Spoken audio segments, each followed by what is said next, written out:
ꯅꯨꯡꯁꯤꯕꯤꯗꯨꯅ Manipuri entertainment ꯆꯦꯅꯦꯜꯕꯨ subscribe ꯑꯃꯁꯨꯡ like ꯇꯧꯕꯤꯔꯝꯃꯨ꯫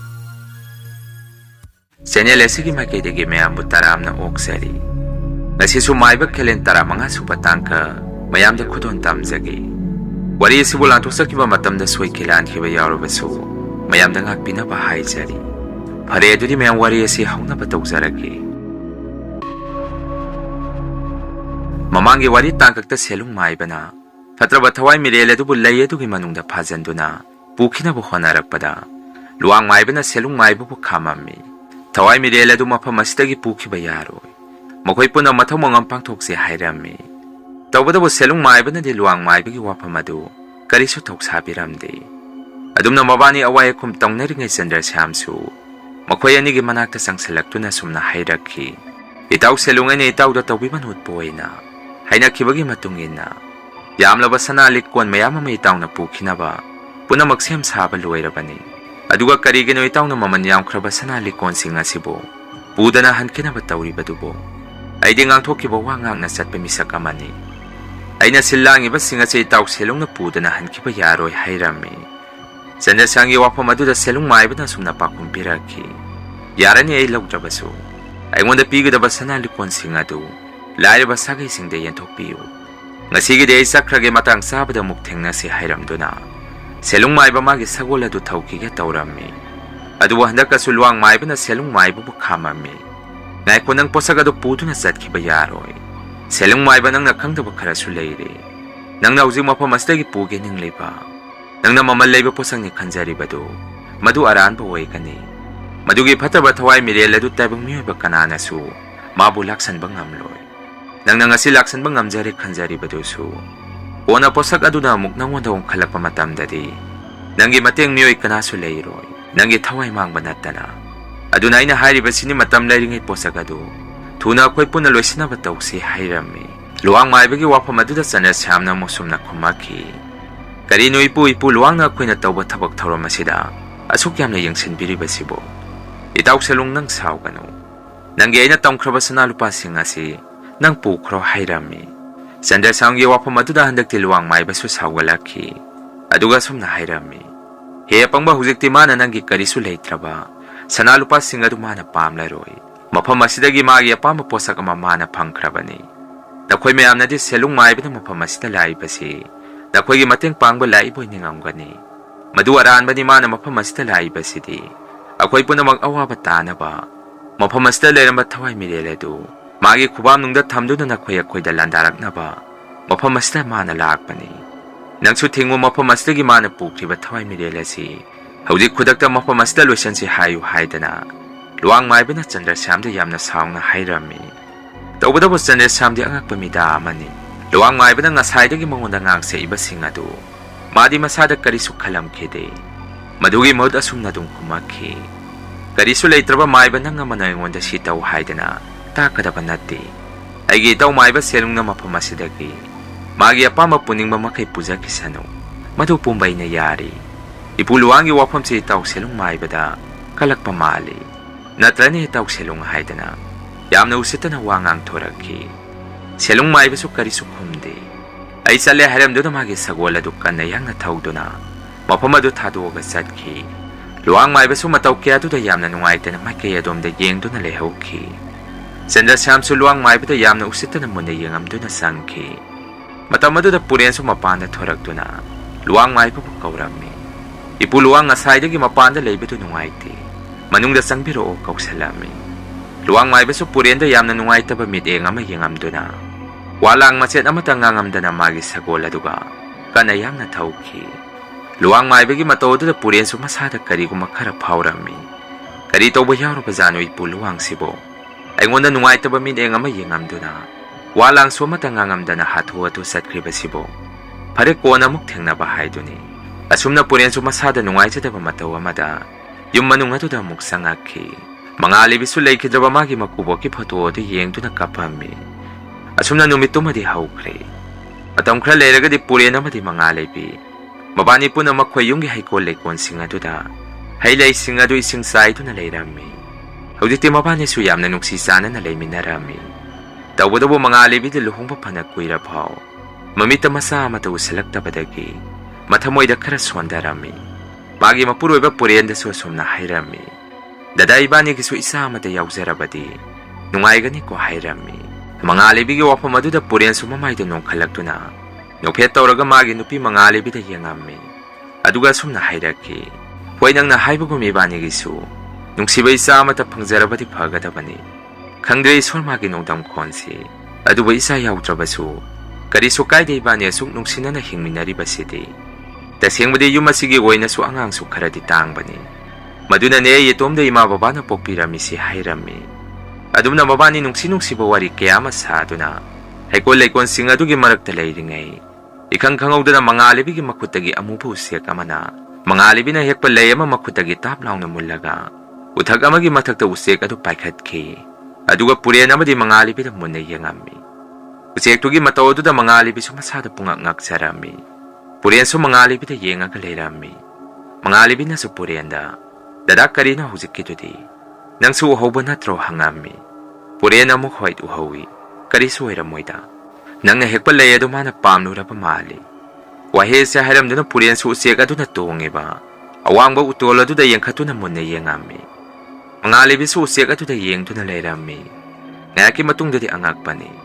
Awang ba utola du da tungiba usik adu makhada poplang na kelaki. Puren ga mangalibi ga sumataw da ingak-ngak na. Usik adu na kelaki ba may kaya dom na sangsan du na yengu pa matam dadi. Usik adu lemay du da sira ka tar ka layrami. Puren na su usik adu ba soke hektaw ba da. Mangalibi na puren bukhamami. Ngay ko dada usik adu sono. Puren ay mi kaur ka lagtuan ki. Lao manung da sanga si hairami. Puren sumataw du da masadak kari kumamay sing-sing na bagum. Maginupi mangalibi da muna yeng du na. Sanga si lao hairami. Adum na mabani yung manung adu da sanga ki hektaw raw pada. Laptang na kanagwa miyo ya masagwan tong du na lakpa urami. Mabani su laiba miyo ya du da muna yeng du na layrami. Ngaki matung da di laiba miyo ya du makwaitam na sang salaki. Sagola du dagi suyam na ping na kumtarami. Aduga mangalibi da sumna hairami. Mangalibi nang huzing magyumnom da lakta bayararoy. Kitang tubiroy ga sa kinapataw si hairami. Matamadu da purena miyo ya du da sumna hairami. Ngay ko nang kanano. Aduga ada mangalibi po kauris na kari maram kino hangami. Miyo ya du na mo sumna hairaki. Hawji saga edugi mapuyi bungo sandra siyam. Aruba piba mamada lehuri. Madugi ni mangalibi po kaubalaksari ba si hairaki. Mangalibi sumasada pakalagpadagi. Laiba miyo ya du da sumna hangami. Karino hairi subo babak kay dawraki hangami. Miyo ya du na mo. Laga yang biro hawzik magi pibam yam na sok na lehuri. Mangalibi nang gimana nang bukauro na baybo tarak pa ni hairami. Adum na hairak padagi mangalibi su hatu-hatu. Laiba miyo edu ka sa minakragi hektaurak pada. Pure na mangalibi po kamami. Ay goy na po nasatsi. Yara ni swamsu yawbiro mo akway su. Hawzumak lang na ba tarang tawzaragi hairami. Pure na adum na hairak padagi mangalibi ki mapamnom dagi. Laiba miyo edu su amuk mapamadu dagi sagwan tawdo na. Kanayang nahanki. Mangalibi na purenda yam na pakana sumna hairami. Tariba paw si bukarino. Among mapamadu da karitaw na pasano hairami. Purena kangde isu salaga kangani. Laoloy sa loy suloy sa lukigi. Sana ba tawra si hairami. Asumna mabani su hatu-hatu mangalibi ki mapamlom dalang minarami. Mapamadu hek yaw baga mangalibi sumapatsan na siyambu. Unaba sangami. Matamadu da mangalibi ki mamana hani ki matawgum. Mangalibi bukamaki. Aduga sumna hairami. Ibema huzikti amuk haure. Mamang da sage isda awaba takibadu. Aduga manaba matawa mahandag amuk haurakle. Napabong si hingsay ay tamba magisaklon ta laikre. Ako'y bumasak hangaroy. Maduna nang sangukino. Hawzipo ako'y amuk kamdaw sige haidana. Masano pida hangami. Wapa madutaba da mangalibi su awaba matawa mada. Makuto na makukta pahiragang makada patraklaw na pamdaki. Matawa do da purena su mangalibi po temzan pirami. Kari sa tawroy siya kway mayam tanaraga. Kari taw sige daw muktanasi. Adoy mapapong kimatawasi. Mataw karam na oirak kibano hangami. Mga alibigi mamana mukhang dene bungopuren. Nahanong manumid amadamagi kadagi. Suktok torak te hayda na imanak kay dorobano hayda na. Kaubasang umadamagi pamong pamangda. Yantada na tarak alayrami. Numitudagi masada hingsay ay tamba magum. Yung mas lalay ba miyo isinga sida. Sanga gumaya na sik na bakway tanta na rami. Ay buso ikaw risar masika na miyalaga. Magis sinsa ka magum. ꯑꯔꯥꯝ ꯈꯧꯔꯥꯡꯕ ꯃꯇꯧ ꯑꯃꯗ ꯑꯩꯕꯨꯁꯨ ꯃꯌꯥꯅ ꯆꯤꯛꯈꯤꯐꯥꯎ ꯇꯧꯈ꯭ꯔꯕꯅꯤ꯫ ꯑꯗꯣ ꯏꯃꯥꯅ ꯍꯧꯖꯤꯛꯇ ꯃꯥꯒꯤ ꯀꯥꯗ ꯆꯪꯉꯨꯕꯗ ꯀꯔꯤ ꯂꯩꯅꯣꯁꯨ ꯈꯪꯗꯦ ꯄꯨꯟꯁꯤꯗ ꯑꯃꯨꯛꯐꯥꯎ ꯎꯖꯗ꯭ꯔꯤ ꯃꯗꯨꯒꯤ ꯂꯩ ꯃꯈꯜ ꯑꯗꯨ ꯃꯥꯒꯤ ꯐꯃꯨꯡ ꯃꯅꯥꯛꯇ ꯇꯥꯔꯒ ꯂꯩꯔꯝꯃꯤ ꯍꯥꯏꯔꯛꯈꯤ꯫ ꯑꯗꯨꯝꯅ ꯃꯉꯥꯜꯂꯩꯕꯤꯒꯤ ꯃꯃꯥꯅ ꯍꯦꯛ ꯍꯥꯏꯔꯛꯄꯗꯒꯤ ꯄꯨꯔꯦꯟꯗꯤ ꯃꯁꯥꯗ ꯊꯨꯛ ꯂꯥꯎꯕ ꯑꯃ ꯄꯣꯛꯈꯤ꯫ ꯃꯥꯒꯤ ꯃꯁꯥꯗꯁꯨ ꯍꯧꯈꯤꯕ ꯊꯧꯗꯣꯛꯁꯤꯡ ꯑꯗꯨ ꯅꯧꯍꯧꯅꯅ ꯅꯤꯡꯁꯤꯡꯂꯛꯄꯗ ꯃꯁꯥꯗ ꯇꯨ ꯆꯣꯡꯈꯤꯕ ꯈꯪꯍꯧꯗꯦ꯫ ꯃꯉꯥꯜꯂꯩꯕꯤꯁꯨ ꯃꯃꯥꯒꯤ ꯋꯥꯐꯝ ꯑꯗꯨ ꯇꯥꯕꯗ ꯐꯨꯛ ꯂꯥꯎꯅ ꯍꯧꯒꯠꯂꯛꯈꯤ꯫ ꯑꯗꯨꯒ ꯂꯩ ꯑꯗꯨ ꯀꯗꯥꯏꯗ ꯂꯩꯈ꯭ꯔꯒꯦ ꯍꯪꯉꯛꯑꯝꯃꯤ꯫ ꯀꯣꯟꯅꯗꯤ ꯂꯩ ꯑꯗꯨ ꯃꯃꯥꯗꯨꯅ ꯄꯨꯊꯣꯔꯛꯇꯨꯅ ꯃꯈꯣꯏꯗ ꯎꯠꯂꯝꯃꯤ꯫ ꯃꯇꯝ ꯑꯗꯨꯗ ꯑꯉꯛꯄꯅꯤ ꯃꯗꯨꯒꯤ ꯂꯩ ꯃꯈꯜ ꯑꯗꯨꯗꯤ ꯃꯇꯝ ꯑꯃꯗ ꯄꯨꯔꯦꯟꯒꯤ ꯌꯨꯝꯗ ꯀꯔꯦ ꯂꯥꯛꯄꯅ ꯊꯥꯔꯛꯈꯤꯕ ꯂꯩ ꯑꯗꯨꯒ ꯃꯁꯛ ꯆꯞ ꯃꯥꯟꯅꯔꯝꯃꯤ꯫ ꯃꯗꯨꯒꯤ ꯂꯩ ꯑꯗꯨ ꯎꯕꯗ ꯃꯕꯥꯅꯤꯗꯤ ꯃꯁꯥ ꯃꯁꯥꯗ ꯑꯀꯤꯕ ꯃꯤꯄꯥꯏꯕ ꯑꯃ ꯄꯣꯛꯅꯔꯝꯃꯤ꯫ ꯄꯨꯔꯦꯟꯅꯁꯨ ꯃꯉꯥꯜꯂꯩꯕꯤꯗ ꯑꯁꯨꯝꯅ ꯍꯥꯏꯔꯛꯈꯤ꯫ ꯍꯧꯖꯤꯛꯁꯨ ꯄꯣꯠꯁꯛ ꯑꯁꯤ ꯃꯐꯝ ꯑꯁꯤꯗ ꯑꯃꯨꯛ ꯀꯔꯤꯅꯣ ꯃꯥꯅ ꯄꯥꯝꯂꯤꯕꯁꯤ? ꯑꯩꯈꯣꯏ ꯃꯌꯥꯝꯁꯤꯕꯨ ꯑꯋꯥꯕ ꯇꯥꯔꯒ ꯃꯥꯅ ꯅꯨꯡꯉꯥꯏꯔꯤꯕꯁꯤ ꯀꯔꯤꯅꯣ?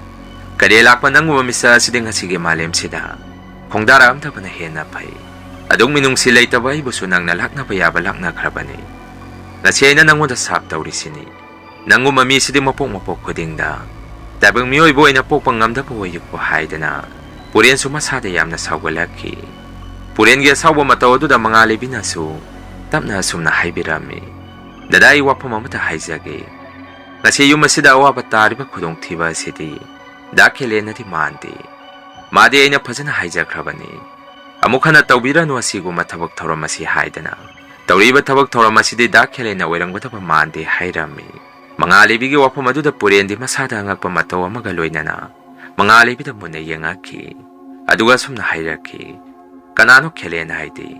ꯑꯣ ꯑꯩ ꯈꯪꯂꯦ ꯁꯤꯖꯤꯟꯅꯕ ꯃꯤꯑꯣꯏ ꯑꯃꯅ ꯑꯐꯥꯎꯕ ꯃꯥꯏꯕ ꯑꯃꯒꯤ ꯁꯛꯂꯣꯟ ꯂꯧꯈꯤꯕ ꯀꯩꯔꯦ ꯂꯥꯛꯄ ꯍꯥꯏꯔꯤꯕ ꯃꯤꯑꯣꯏ ꯑꯁꯤꯕꯨꯔꯥ ꯅꯪꯅ ꯈꯦꯂꯦꯟ ꯍꯥꯏꯔꯤꯕꯁꯤ?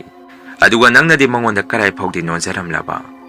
ꯃꯥꯒꯤ ꯑꯄꯥꯝꯕ ꯄꯨꯝꯕ ꯅꯪꯅ ꯃꯅꯤꯡ ꯊꯨꯡꯍꯟꯕꯤꯔꯝꯂꯁꯤꯐꯥꯎ ꯍꯧꯖꯤꯛ ꯑꯃꯨꯛ ꯅꯧꯍꯧꯅꯅ ꯃꯥꯅ ꯌꯨꯝ ꯑꯁꯤꯗ ꯇꯧꯔꯤꯕꯁꯤꯅ ꯀꯔꯤꯅꯣ ꯍꯥꯏꯗꯨꯅ ꯄꯨꯔꯦꯟ ꯁꯦꯔꯥꯟꯅꯕ ꯀꯔꯤꯒꯨꯝꯕ ꯋꯥꯍꯩ ꯋꯥꯇꯥ ꯑꯃꯗ ꯃꯉꯥꯜꯂꯩꯕꯤꯗ ꯍꯥꯏꯔꯛꯈꯤ꯫ ꯃꯉꯥꯜꯂꯩꯕꯤꯁꯨ ꯍꯧꯖꯤꯛꯇꯤ ꯄꯨꯔꯦꯟꯒꯤ ꯋꯥꯍꯩ ꯋꯥꯇꯥꯁꯤꯡ ꯑꯗꯨꯗ ꯃꯥꯁꯨ ꯑꯁꯨꯝꯅ ꯈꯨꯝꯃꯤ꯫ ꯀꯩꯅꯣ ꯗꯗꯥ ꯍꯥꯏꯔꯤꯗꯨꯕꯨ?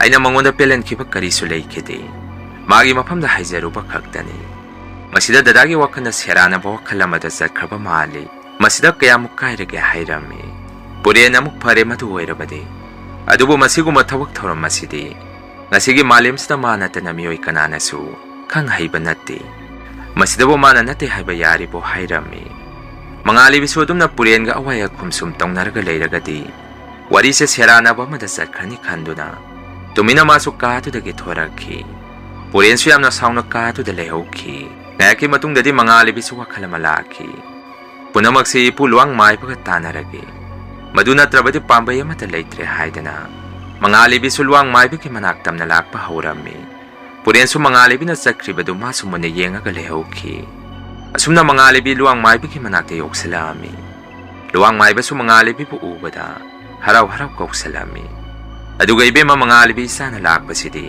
ꯀꯔꯤ ꯇꯥꯟꯅꯁꯤꯒꯦ ꯍꯪꯉꯝꯃꯤ꯫ ꯃꯉꯥꯜꯂꯩꯕꯤꯅ ꯃꯣꯏꯕꯨ ꯅꯆꯥꯒꯤ ꯑꯋꯥꯕꯁꯤ ꯂꯣꯏꯕꯒꯤ ꯄꯪꯈꯩ ꯂꯩꯇ꯭ꯔꯦ꯫ ꯑꯩ ꯍꯧꯖꯤꯛ ꯀꯔꯤ ꯇꯧꯒꯗꯕꯅꯣ ꯈꯪꯗ꯭ꯔꯦ ꯍꯥꯏꯗꯅ ꯀꯞꯄꯝꯃꯤ꯫ ꯂꯨꯋꯥꯡ ꯃꯥꯏꯕꯅ ꯃꯣꯏ ꯏꯕꯦꯝꯃ ꯀꯞꯀꯅꯨ ꯏꯆꯥ ꯀꯩꯗꯧꯔꯒꯦꯅꯦ?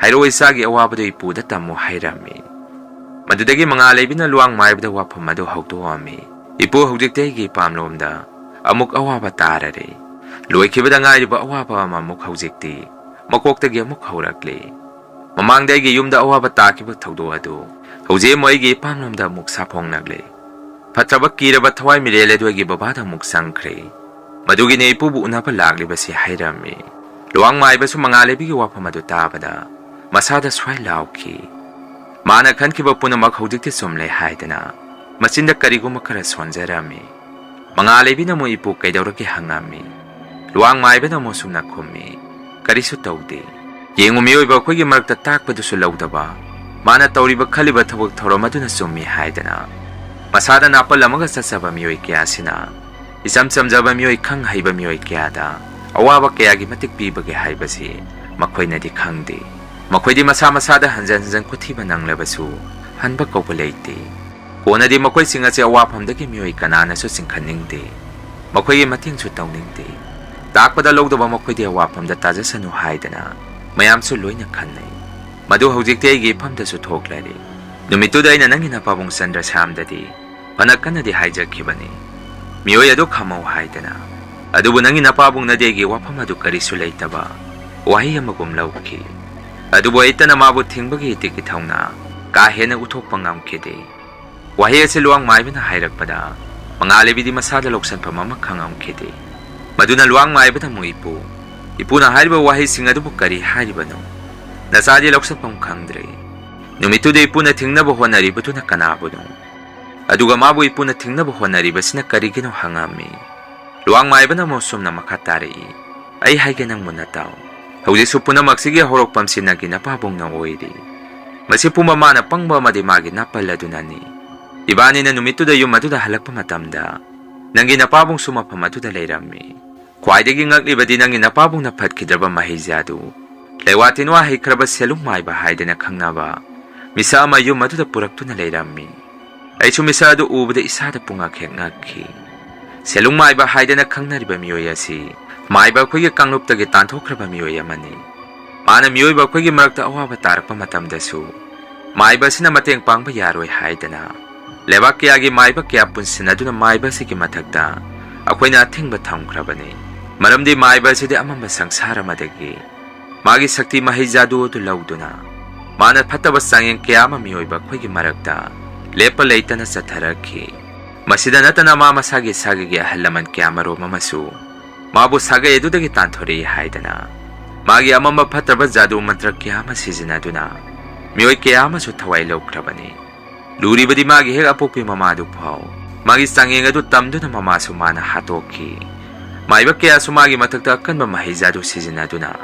मियोय असि नमथनबा होनरामि अदुबु करिसु कानाबा ओइखिदे माइबा सेलुंग हारिबा मियोय असिदि महिजादु सुकि मतिक है अखोइना माबु लंबा ओइना थेंगनबा ngamkhide तौबदबो मागी कलबा महिजादु सिंग असिगि मतेंग लौदुना अचौबो सागै कयाना माइबा सिगि मतेंग लौरामि माइबा सिना सुपसा पाइबा अचौबो सागै सिंग अदुदगी मखोइ मखोइगे थबक सिंग अदु माना पांगथोकपिबा लोइरबा मतुंग मानसु चाउना मना लौरामि मसिदा नंगी नपाबुंगसु फत्रबा माइबा सिगी मतेंग लौदुना मागी येकनबा कयामसु माइबा से नेक्तुना थवाइ लौहनखि असुमना मखोइसे फत्तबा हिरमदा थाइनेदगी लोइना तिनातुना लाखि नुमितुदा नंगी नपाबुंगना हाइबा माइबा से युमदुदा पुसलक्तुना फत्रबा थवाइ मी अदुबु माइथिबा पिनबा कोक्सनखिबनि अइना सुंगक्लिबदि अदुक तमथिरबा थवाइ मिरेलदु इलाइलाइना माइबदुना नमथबा ngamkhibaduni लुरिबदि ममांगदा करेलाकपना तौखिबदुगुम थवाइ मिरेलदु सेलुंग माइबा हाइबा मियोय असिना मागी थबक थोरमदा सिजनागे खलक्तुना